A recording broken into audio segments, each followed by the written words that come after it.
Welcome to Influential Entrepreneurs, bringing you interviews with elite business leaders and experts, sharing tips and strategies for elevating your business to the next level. Here's your host, Mike Saunders. Hello and welcome to this episode of Influential Entrepreneurs. This is Mike Saunders, the Authority Positioning Coach. Today we have back with us John Martin with Compass Wealth Strategies, talking about using life insurance for retirement. John, welcome back to the program. Hi, Mike. Nice to be with you again. Yeah, I'm excited to talk about this because I know a lot of people, when they hear that word life insurance, their red flags go up and go, I'm good to go. But you're saying using it as a retirement tool. So I want to hear all about that. Where do you start when you're working with clients, starting to educate them on that topic? Well, I think in a lot of cases, probably most cases, life insurance should be a foundation of anyone's financial and retirement portfolio or retirement plan. First of all, if life insurance, if you don't live long enough, the life insurance death benefit makes the retirement plan for your spouse and family really self-completing. If you don't live long enough to accumulate enough money to retire on, the death benefit, which is tax-free, makes the retirement plan for your heirs self-completing, and we look at it as a core or a foundational asset in one's portfolio. Yeah, I see what you mean there. And I think a lot of times people get confused on the types of life insurance, and there's probably dozens of types, but the two that come to my mind are term life and then like permanent life. Can you talk about the differences between those and when they might be useful? Yeah, term insurance is, as it says, it's temporary. It's for a period of years, usually 10, 20, 30 years, and then it ends. It does not build any equity or cash value.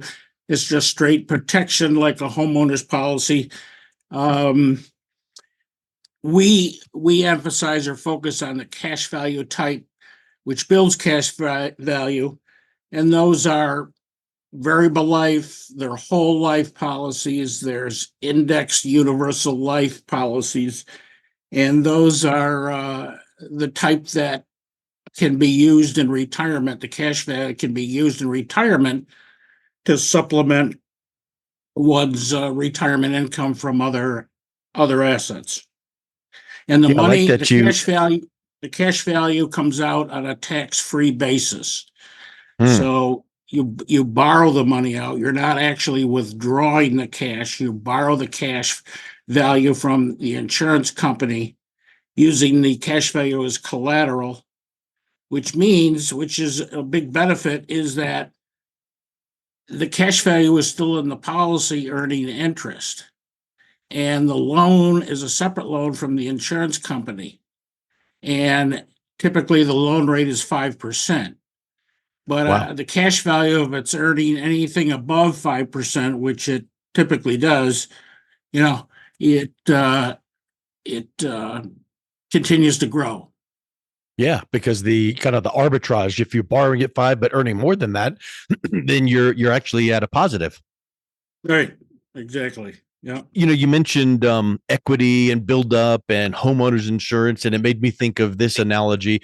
Like when you pay your homeowners insurance for a year or two and you don't have a claim, you can't call the company and say, give me back my premiums, because it's a cost.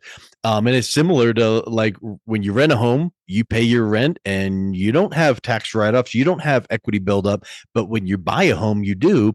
And so that's a good comparison between term life, which is like renting a house, and whole or permanent life insurance, which is like buying a house because you have some extra benefits like you described. Yeah, exactly. It's ownership versus renting. Yeah. And so let's think about something. When you were talking about cash value, how does cash accumulate? Because I think a lot of people assume I buy a whole life policy for this much premium per month. Well, that's just to pay for the insurance, the death benefit. But what about how does cash build up in there? Well, that's That's if if the cash value policy, if it's properly structured and funded, it the cash value grows according to a certain index or what the insurance company pays out in a dividend per year as a dividend gets credited into the cash value account. We typically structure it to buy the least amount of death benefit and putting in the most uh, money or contributions that you can to keep it as a tax advantaged product. Where Hmm. most people look at life insurance as buying the most death benefit with the least amount of premium. Yeah. And that typically is a term policy or a very low cash value earning policy. Where if we're going to structure this as a supplemental retirement vehicle, we want to buy the least amount of death benefit given a certain amount of premium going into it. And that allows the cash value to accumulate or grow on a tax-free basis, and it can be withdrawn through loans on a tax-free basis. And the cash value, like I say, it gets credited every year based on a certain market index, like the S&P 500 index, or a dividend with a cash value policy that the insurance company will pay out every year. You mentioned S&P and things like that. Those are indexes they're tied to. I think a lot of times people that think of their retirement accounts and needing money for retirement really kind of have a red flag when they hear the market, because volatility and losing money. Can you lose money in these kind of products? No, you have a floor of zero. So if the S&P is an example of an index and it declines or is negative in a year, you get a 0% earnings on your cash value. In the That's positive years is typically a cap of anywhere from 8% to 13% is usually the cap. So if the Mhm. market earns 13%, you get credited 13%. Because your cash value is not directly in the S&P, the insurance company ties the crediting to your cash value on the S&P index. Yeah, but We I love that floor, because I know a lot of people would say, hey, in a horrible year, if everything crashed, if I'm not going to lose a dime, that's a big win. Right, right. We oftentimes refer to cash value life insurance if it's properly structured and funded as the Swiss Army knife. Hmm. When people look at, trying to find the perfect investment, which includes liquidity, safety, expense ratio, return potential, and tax efficiency, there's really not too many assets classes that have all of that. But with life insurance, the cash value is totally liquid. It's available to you at all times. There's no market risk. As I said, it has a zero floor. There's really no expenses over time. Uh, Tax deductible contributions it does not have. Right. Tax-free growth, tax-free distributions, and tax-free transfer to heirs. So the perfect asset class or asset doesn't exist. But cash value life insurance probably comes as close to a perfect investment or an asset as possible. There's Sure. more liquidity, there's more safety, there's less expenses, there's more total return potential, and more tax efficiency than other types of assets. You mentioned like the difference between term and whole life, and I think that a lot of times people think, oh, well, what's the death benefit? Oh, you bought a term policy for $1 million or a whole life policy for 250,000 or whatever that is. That's the death benefit. But I know that some of the things you have been mentioning, those are benefits, and those are benefits you can take advantage of while you're still living. So what are some of the other living benefits that you can get even before someone passes on? You have this type of policy, and you can get specific benefits even now. Yeah, like I said, the cash value is always available while you're living to use to pay for, college education or Mm. a new roof on the house or a new car, whatever you need. The other real benefit is it has long-term care benefits, which is an acceleration of the death benefit prior to your death to pay for home care, assisted living care, nursing home care. Uh, so they accelerate the death benefit that you can use during your life to pay for those types of expenses on a tax-free basis. So it's the only investment or product that allows that to happen. Like if you have a 401k, most of your money's in that, and you need expenses for long-term care, you have to withdraw the 401k funds, pay taxes on it, and then pay for that long-term care expense. Mm. That's an interesting point, because like the example that I gave about the homeowners insurance saying, hey, homeowners company, I didn't use anything this year with claims, so give me my premium back. You don't get that. And I know that there are standalone long-term care type insurance policies, which I'm sure there's wonderful benefits with those. But one of the downfalls, I would suspect, is if you didn't use it, you don't get the premiums back. So it's gone. Whereas what you just described is, if you don't need long-term care within this life insurance policy, that's wonderful. You're not paying extra for it. But if you did need it, you can tap into that death benefit to pay for that long-term care. So it takes care of that without wasting money. Yeah, it does. Yeah. So if you don't need it during your lifetime, then the full amount of the death benefit goes to your heirs upon your death. Yeah, that's huge. And you said another phrase that I think is really important: properly structured. Meaning, I think a lot of times we all are in society hearing something and we go, "Oh, that's a good idea. I'm going to go Google it. I'm going to find this, and set it up."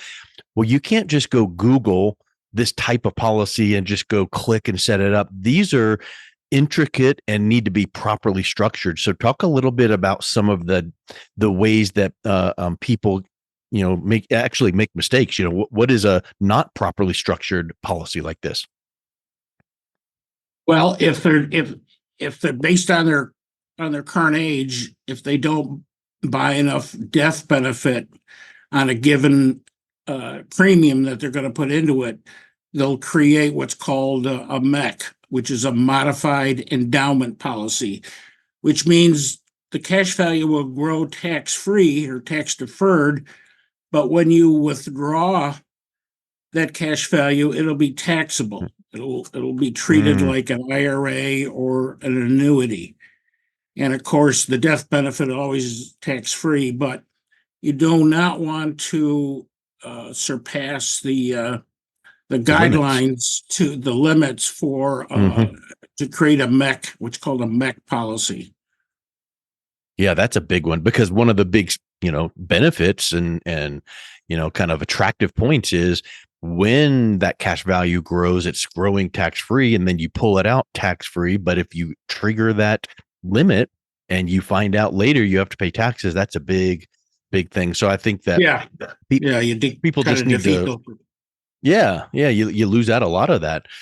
So yeah, work with someone that knows what they're doing, how to properly structure this. And these are going to be different for everybody. Every person, every couple, every family would need something completely different. So, I've even heard business owners will get these type of policies to use them as kind of like a incentive for employees or pension plans. And so there's so many uses for this kind of a financial tool. Yeah, business owners oftentimes use it to as a recruiting and retention tool for key people. Gives them a specific benefit, not only currently a death benefit, but at some future point a large amount of tax-free income that they can tap into. So yeah, it's used quite extensively by business owners and individuals. And then just kind of let's wrap up with this thought, because I know that one of the big holes in the bucket of retirement is taxes. And so you mentioned that these, grow tax free, and then you can transfer it to your heirs tax free. And that becomes a big benefit, because some types of financial products, if it's transferred to heirs, there's a tax that needs to be paid. So talk a little bit about the tax implications for this type of policy. Well, at death, when it gets transferred to the heirs, the death benefit is always income tax free. Mm-hmm. Now, if someone has a large estate, then we might want to consider putting the life insurance policy in a trust and have the trust own the policy, thereby keeping the death benefit out of the taxable estate. It's still income tax free, but it could be taxed in their estate if they have a large enough estate that they face estate taxes. And other assets like 401ks and IRAs, those are all going to be taxable to their heirs other than a spouse. But then when the spouse passes on, those assets are going to be subject to taxes at their heirs' tax rates. So, and who knows what tax rates are going to be in the future? Many people think are going to be higher than they are today due to our huge debt and deficit that we face in order to stay solvent. So, who knows what that might be? Yep, exactly. Now, do you recommend to your clients? I've heard that these types of investment tools or life insurance policies, you can get several. So, would you recommend potentially, in the right case, maybe you need one for the husband and also one for the wife, and you just have multiple policies? Is that a strategy that is helpful? Yes, especially if the spouse is contributing, a sizable amount of income to the family, and without that income, then the life insurance would replace that income on a year-to-year basis for the surviving spouse. So yes, we look at insurance needs for both spouses. Absolutely. Yeah. And like anything, there's no cookie cutter templated solution that's right for every single person. Everyone is different. Right. So, many types, and you even mentioned different types of permanent, whole life, index, this and that, all of those different ones. And they're all going to have benefits to one party versus another. So it really does pay to sit down with someone that knows the landscape, knows what you need, and make recommendations. Because again, getting back to that properly structured, that's so important to keep in mind. So John, it's been really great hearing some of your insights. If someone is interested in learning more, what's the best way they can learn more about this and also reach out and connect with you?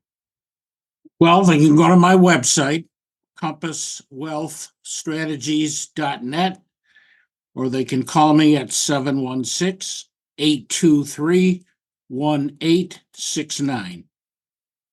Excellent. Well, John, thank you so much for coming back on today. It was a real pleasure talking with you. Thank you, Mike. It was my pleasure. Thank you. You've been listening to Influential Entrepreneurs with Mike Saunders. To learn more about the resources mentioned on today's show or listen to past episodes, visit www.influentialentrepreneursradio.com.